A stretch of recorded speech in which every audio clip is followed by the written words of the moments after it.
Hello there, it's Sharon from Be More Awesome. Welcome to the webinar. Waiting for a couple of people to come on. So I'm gonna just begin opening up my screen. Hello, we've got people coming on and joining us. So let me just get this full screen and we'll get started.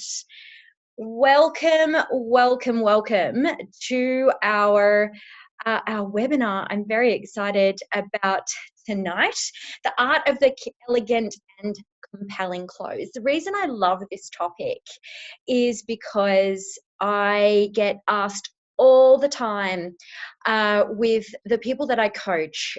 They're afraid of being too pushy, and so often I hear salespeople who really are nervous about asking for the sale, and they don't ask for the sale because they're nervous. So that's what we're going to address tonight, and my goal is to make sure that by the conclusion of this webinar that you're feeling more confident, that you can be elegant, that you can be compelling, and that you won't be pushy and you won't be afraid to ask for the sale.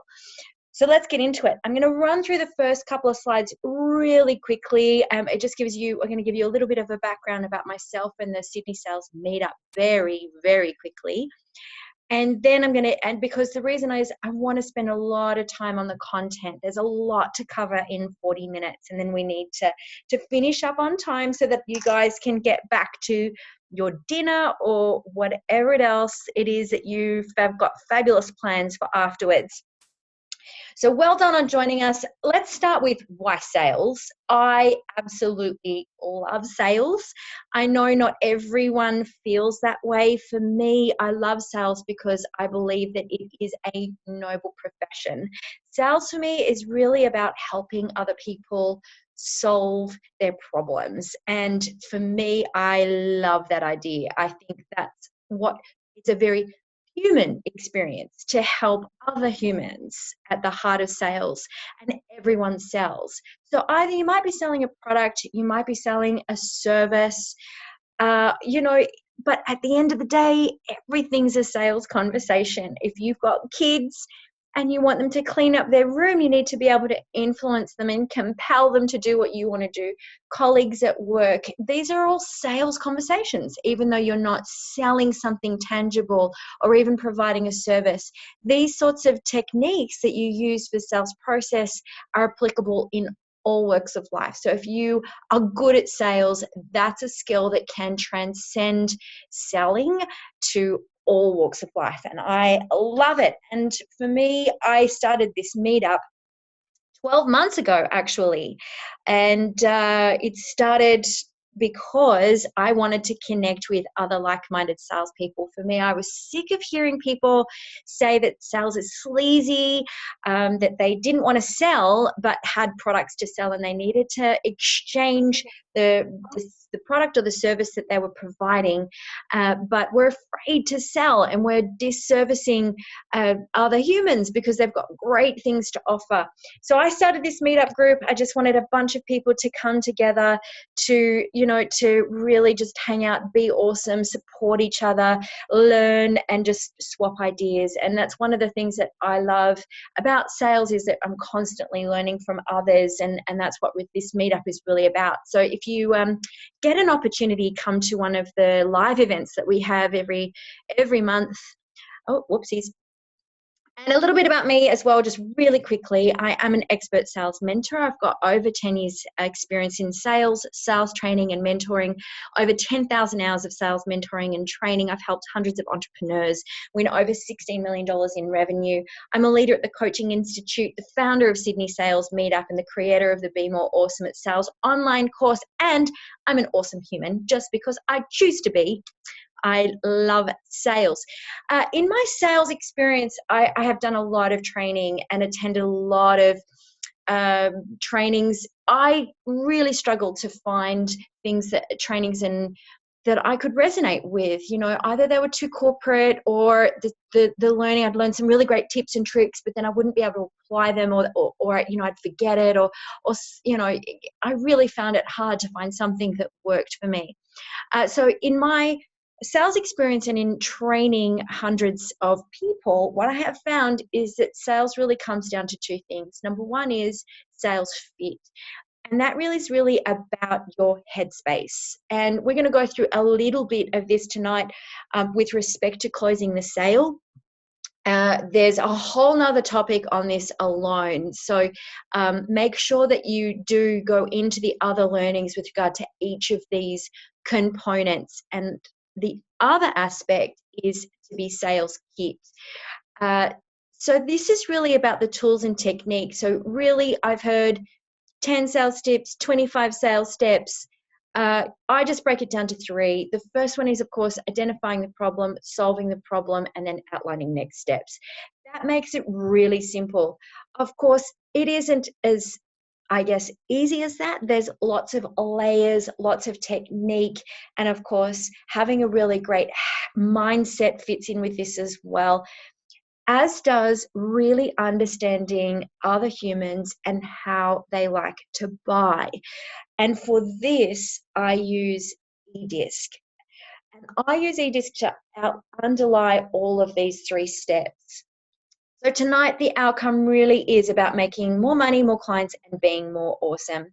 How to suck the marrow out? Ask for slides. So you can contact me on via Meetup. You can on Facebook, LinkedIn, however you like. My email is there on the right-hand side, and I will upload this to YouTube as well. You can post the questions in the Meetup comments or email me. Above all, implement some of the learnings from tonight. Even if it's just 1, 2, 3 things that you learn, make sure you implement. If you learn something and don't implement, then there's virtually no way of you retaining that information. So you must implement. One of the ways that you can implement is teach someone else. I know that sounds a bit controversial, but it's one of the most selfish things you can do is to share this information with other people. So make sure you spread the word about how to be elegant, how to close elegantly. Take notes, and the other suggestion for you is to get a little bit uncomfortable. What I mean by that is that if you're doing something that feels very comfortable and very familiar, you are not learning. So it's through being uncomfortable and stretching yourself that you'll really elevate your sales technique. So do get out of your comfort zone a little bit with this information as well. So this is my gift for you. It's valued at $297. The reason I do that is because I received a lot of free training from the business community and I want to give back. I want to be able to demonstrate my skills, knowledge, and abilities and help you decide if you want to continue to engage with me by coming to meetups or, working with me, and to build a movement of awesome salespeople. If you get value from today, please put at least one idea into action. Tell people on Facebook, join the Sydney Sales Facebook community, share your learnings. Please share this information with other awesome salespeople. Come to the meetups as well, get involved in the community or hire me. So tonight, because it's such a big topic, I'm going to go straight to the heart of it. So there's a couple of things we need to assume. The first thing is that your sales fit, that you've got that crush model and you've got a really great mindset around sales, and you've gotten rid of any of those limiting beliefs around closing the sale, around you and whether or not you're worthy or any of those things. And this is a whole nother topic we don't have time to address in a great deal of detail tonight, but there are other times where I address this, that you have rapport with your client or the skill of building it, that there's a level of trust that you can build it, there's time available for you to go through the sales process, you've had a really great conversation and you've made a compelling offer. So these are all the assumptions that have to have happened before we can look at closing a sale. It is totally inelegant to jump in and try and close the sale too soon, before you've really understood your client's problems and before you've really made a compelling offer and before you've got trust and rapport. Again, this is a whole nother topic that we'll extrapolate at another time. Let's get into the meat. The key to closing the sale is to, number one, know the outcome. Now, for all salespeople, I believe it's about closing the sale. You want to get a sale. So you must know that that's the outcome you want. Keep in mind that that doesn't have to be on the first sales meeting, okay? It might take, and I'm going to go into this in a little bit detail, it might take a couple of sales meetings, but the eventual outcome is closing your sale.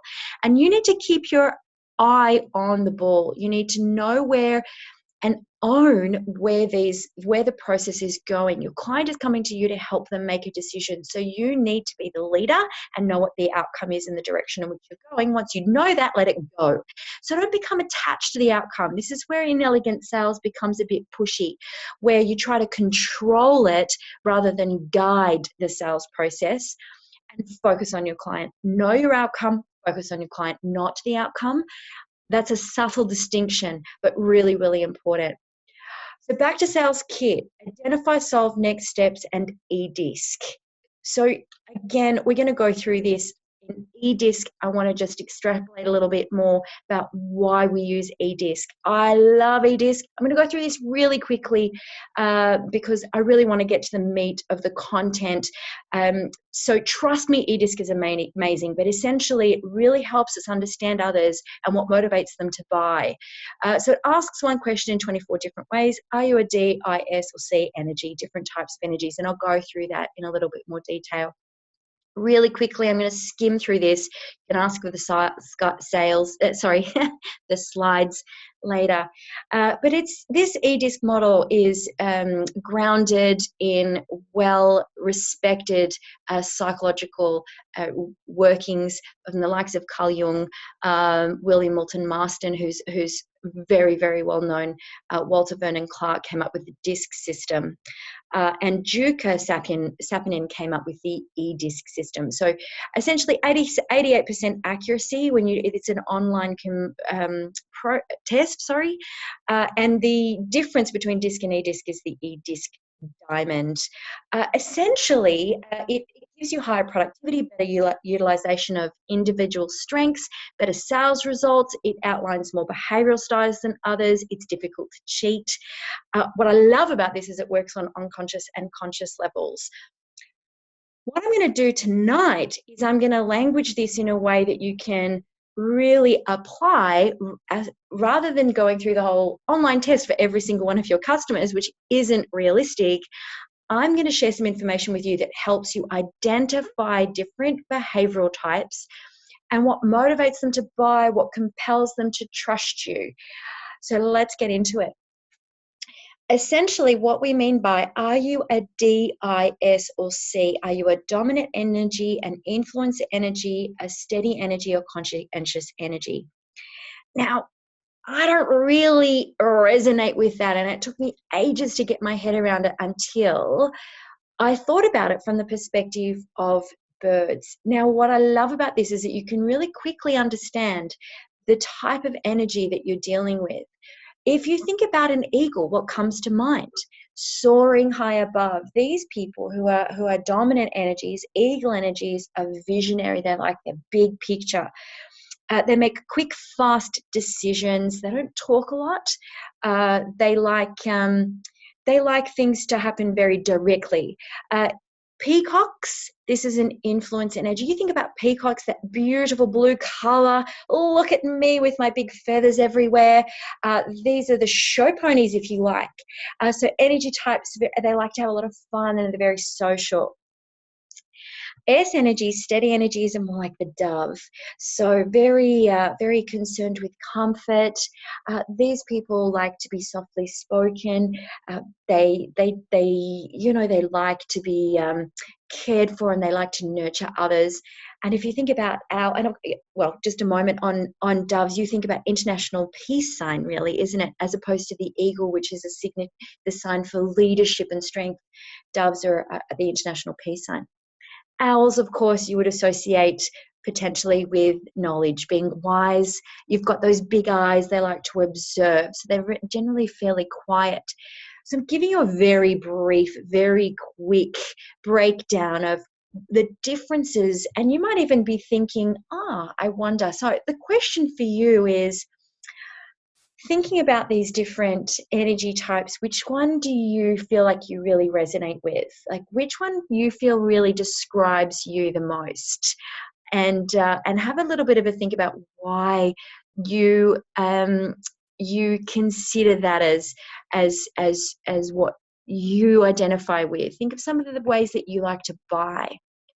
Now, the interesting thing here is, and this is the crux of where eDisc really comes to life and really helps you elegantly sell, is that mistake that so many people make, and this is what makes it inelegant, is that they think that they need to sell to people the same way they like to be sold to. So I want you to think a little bit about how you like to buy. I'm curious, are there any eagles out there who just already know, they've made the decision, I don't want any fluff. I don't want you to talk about, whether I've got pretty shoes or the weather or anything. Just tell me what the product is and I'll tell you whether I want to buy it or not. Versus a dove who doesn't like confrontation, who doesn't want to, you imagine this, I don't want people to ask me for business. I don't like salespeople because I feel like I'm being confronted.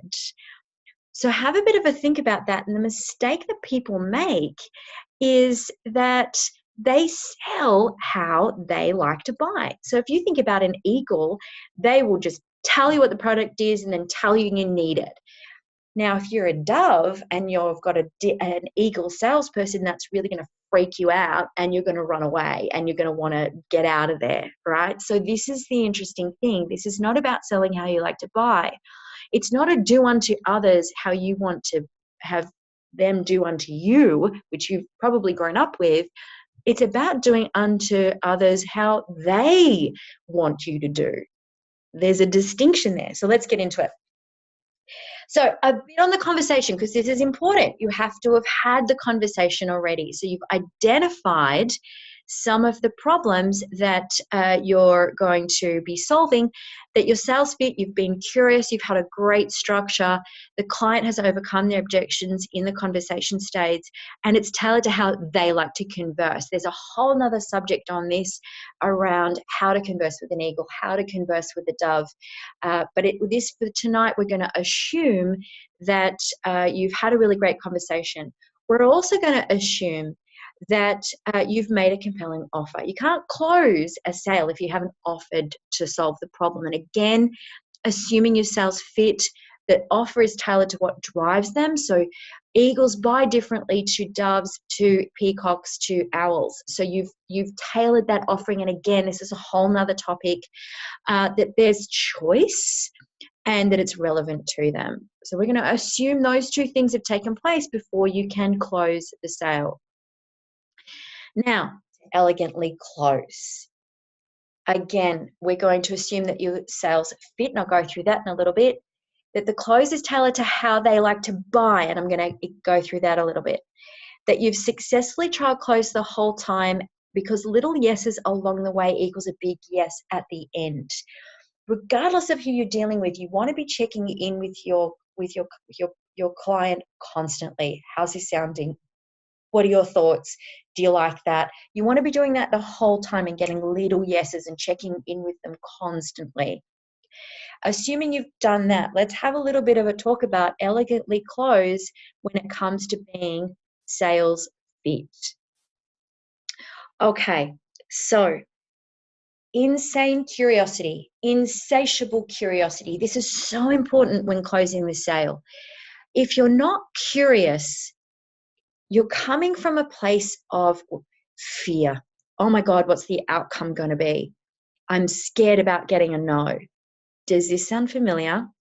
What if they say no? I don't want to ask. If you're curious, what do curious people do? They ask. They ask questions. They seek to understand. That's going to serve you when coming to closing the sale versus that fear that people get into. So get into a space of being curious. Again, this is a whole nother topic. Resilience. Guess what? You're going to get some no's. I can absolutely 100% guarantee that you're going to have to go through some no's before you get a yes. Now, what you need to get you through that is resilience. Resilience is perseverance in the face of adversity. There are going to be things that go wrong. the unknown of what happens in a sales meeting. You're going to need some resilience to be able to strengthen you. Now, resilience, you can't just get that with a pill, right? You're going to have to get out there. And that's what I mean by making yourself uncomfortable, putting yourself in situations where you're building that resilience muscle. And that starts, if you haven't already started, you've got to start that from today. Start it now. Go and do something that's uncomfortable. Do a little bit every day to move yourself through building that resilience muscle. Unlimited beliefs. You've got to address any beliefs that are holding you back. And there's an exercise that I do to really smash through those beliefs. And unfortunately, we don't have time on the webinar tonight, but they'll, come to other trainings. They'll be addressing those unlimited beliefs. Limited beliefs that I come across from other salespeople is, I don't want to be pushy. That's a limited belief. If you believe that you're going to be pushy, then guess what's going to happen? You're either going to be pushy or you won't be pushy enough and you won't get a sale. And then you're going to believe that you're not good at sales. So, these are the important things to make sure that if you've got beliefs that are holding you back, that we need to address those and turn them into unlimited beliefs. Sureness.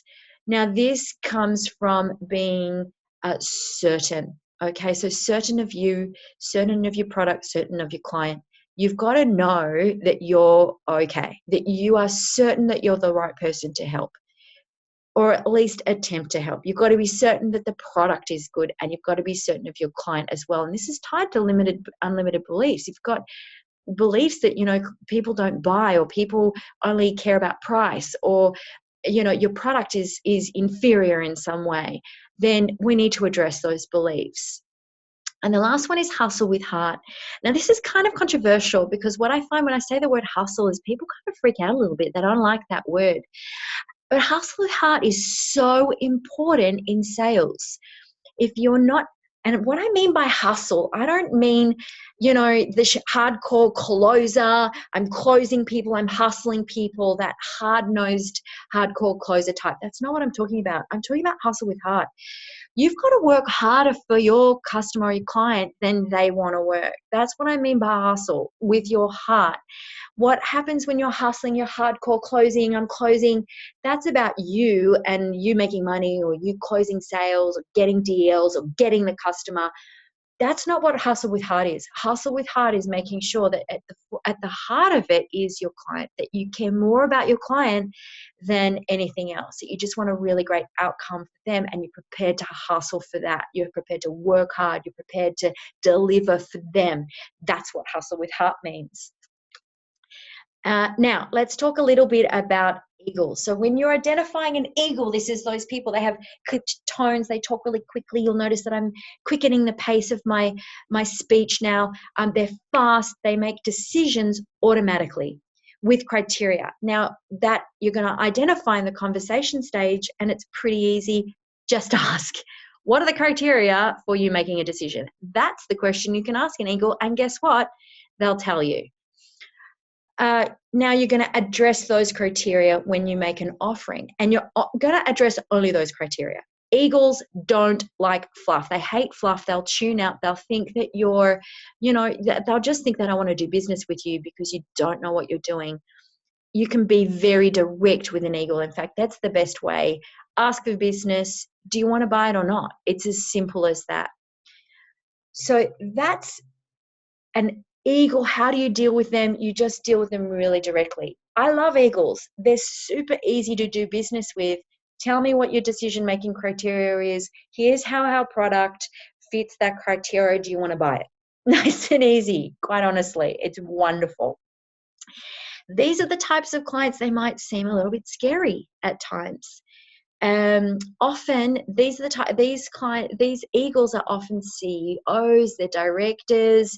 That's the type of people that you'll be dealing with there. They'll be very direct, and sometimes they come across as rude, but don't be scared off by that. Just match it is the key. Let's talk a little bit about peacock, because we couldn't be more different. Decisions are automatically made again, but they don't really have criteria. They haven't really thought about what it is that they're looking for.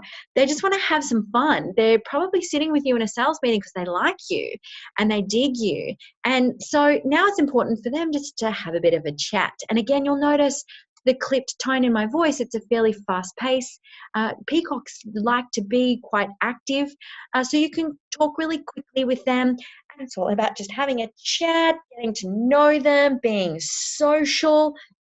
Their trigger points in offering is going to be addressing those criteria, but the criteria is probably around social proof, how cool they're going to be, how wonderful they're going to look, how easy it's going to be, how fun it's going to be.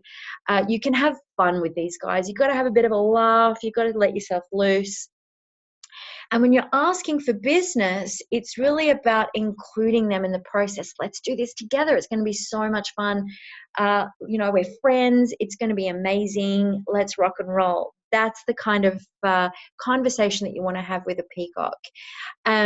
Peacocks will make decisions quite easily. The challenge you're going to have with peacocks is they're not particularly loyal.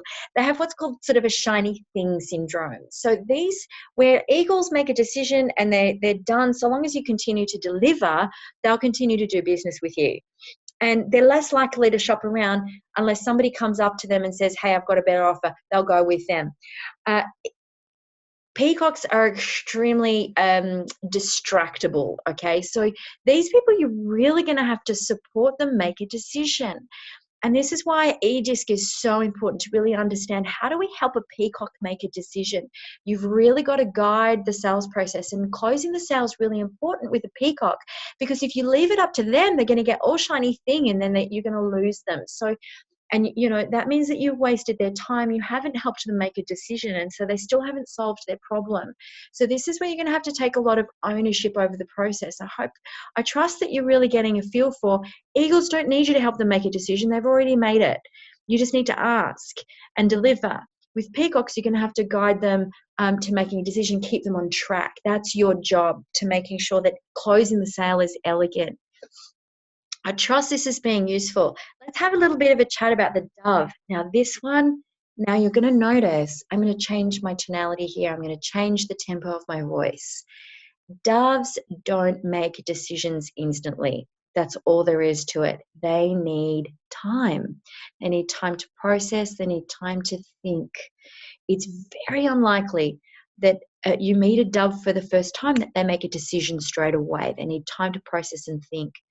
So in the conversation stage, to make this elegant, you're really going to explore the criteria. You can't be direct with doves. They're going to find that confrontational. You need to be softly with doves. Ask soft questions and explore criteria. Discuss the criteria that you've explored in the offer stage. So it's a real consultative process. And you'll notice the feeling. Just get a feel for where my voice is at. And I want you to get a feel for the energy so that you can identify this type. I'm really getting into the dove persona. You're going to have to slow way down, and you're going to have to include others. It's unlikely that a dove will make a decision on their own. They need to make sure that everybody around them is comfortable. So when you ask for business, you're not going to ask for business directly with a dove. The best line with a dove is something along the lines of, I know you'll want to consider this carefully, so when would be a good time for us to chat next? Or when would it be a good time to send you that information that you need? This is very much, and you need to be okay with this taking a little bit of time. And the reason I highlight that is because I know that there are a lot of salespeople out there who are eagles and they're peacocks. And this is really tricky for them. It's tricky because they don't understand. They're instant criteria people, right? I've made my decision on automatic decisions. We make decisions fast. Doves don't make decisions quickly. They're period of time. So they're going to need some time and some nurturing. Are they worth doing business with? I'm going to say absolutely yes, because what do you know about doves? They're very loyal. They're very easy to do business with in that respect. They're wonderful, wonderful humans. So yes, absolutely, it's worthwhile. It's worth nurturing that relationship.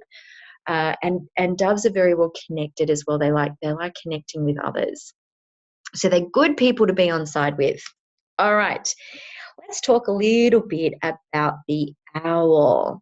Okay, so owls make decisions over a number of times. So again, unlikely to make a decision instantly the first time they meet, a number of times. They need proof before they'll make a decision. Now, that number of time might be you. So it might be several sales meetings, but it also might be that they've seen the product or the service somewhere else. So they might have seen it on television. They might have heard one of their friends talk about it. They might have experienced it in some demo capacity. They've seen a YouTube clip. So they've seen it a number of times, including your sales meetings, before they make a decision. Again, these are the types of clients that you want to keep in touch with. This is really about identifying and getting them to tell you the criteria in the conversation stage. Now, owls don't open up very easily, so you're going to have to start with asking lots of yes and no questions to get them to tell you what they want. Open questions aren't going to work as well for owls until you sort of get them talking, and then you can ask open questions. So you've probably heard in trainings, ask open questions, but owls are going to shut down a little bit at first unless there's a lot of rapport, or it's the second or third sales meeting. They're going to be reticent to open up to you. So asking safe, closed questions to start with to get them into we're running out of time, so we're almost out. I'm on track. We're just about ready. So you really need to tell the details in the offer stage as well, and just tell them. They're very auditory, and you need to demonstrate the proof. That's what's really important. When you ask for business, it's really about outlining clearly a process for the next steps. Okay, so again, the next step would be placing a deposit, for example. That's like asking for the sale, but you've languaged it in a way that's process driven. So I trust you're getting this.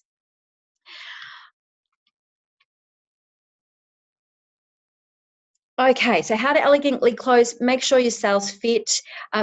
Close is tailored to how they like to buy. That's what we've been going through. You've successfully trial closed the whole time, and you've gotten little yeses along the way. I trust this information has been really helpful for you. So the next meeting is the conversation that converts on the 29th of August. We're going to go into a little bit more detail about what we covered off tonight. Making a compelling offer is coming shortly. That'll be in September at this stage. I haven't secured a date, but keep your eye out for that one. Both of these will be face-to-face meetings, but watch out for some webinars. This is my first one tonight, so if it's loved, if it's successful, I'll keep doing them. The next step, number one for you, is you've got a 60-day plan, okay? So put one idea into action. Success comes from incredible implementation, so make sure you implement. You get some quick wins today. So thinking through from your existing customers that you've got, have a bit of a think about what could you do differently now. You've probably got some owls, you've probably got some doves. What's a way that you can keep nurturing them? And of course, I'm here to help you. So make sure you get in touch with me through Meetup, through LinkedIn, Facebook, whatever you like, whatever your preferred is. Get in touch with me. If you've had any questions about tonight's content, I'm more than happy to answer them. So please do get in touch. I'm more than happy to address and come to some more trainings. Next step, free for you for participating on this webinar is a 45-minute discovery session with me over the phone or via Skype, where we review your sales plan and health check your sales strategy. The session's valued at $300. But for you, it's offered free. So everyone take up this offer. Take me up so that I have an opportunity to add some value for you. If you want to discuss in particular how to implement tonight's learnings, absolutely get in touch with me. And of course, I have my Be More Awesome Sales Mastery program, which is the online program. I'm so excited because I just launched this and I'm really excited. It's in the pilot stage. And so for that reason, I'm looking for people to help me pilot the program, help me work through the modules, learn, and for for anyone who's a qualifying person, they can get free lifetime access to my online program, normally valued at $97 per month. It's got powerful sales content. You can see some of the topics there, latest learning methodologies, and of course you get direct access to me to ask me questions just via messenger or email. Shoot me something so that I can add some value to you. It is an online course and mentoring program to help you make more money, win more clients, and be more awesome. It's available 24/7 on the desktop, tablet, and mobile, which is really cool, and of course it's fully downloadable as well. The other option, if you enjoyed tonight's content in terms of the different behavioral profiles, one of the best ways to get really into this is to have your own eDisc sales diagnostic. Now, it's even more than understanding how the different behavioral profiles work. There's so much strength in understanding you and what your opportunities are as a salesperson, because it really helps you be strategic about how you learn, so that you can get fast results and quickly. And the value for that is $550. Or work with me. I do one-on-one mentoring with the sales diagnostic, even more, so 3 to 9 hours or beyond. Starting from $750, you can benefit from my thousands and thousands of hours of coaching and mentoring. So if you have any questions and if you need more information, please feel free to contact me, Sharon at bemoreawesome.com.au. There's my mobile number. Come to a Sydney sales meetup. You can visit my webpage. I'm about to launch a new site. I'm a bit excited. So make sure you get in touch and ask me any questions. I trust tonight's been helpful. I'd love your feedback on this. Like I said before, it was my first webinar in this context. Of course, I've done other webinars. But I really wanted to see whether the group would benefit from this format. So I'd love your feedback. I can also send you a copy of the recording as well. So I'm going to upload it to YouTube, pending all of the technology goes well. And it's been wonderful. I hope to see you soon at one of our amazing meetups. I trust, again, that you've had value from tonight. Stay awesome, you beautiful salespeople, and I will see you soon.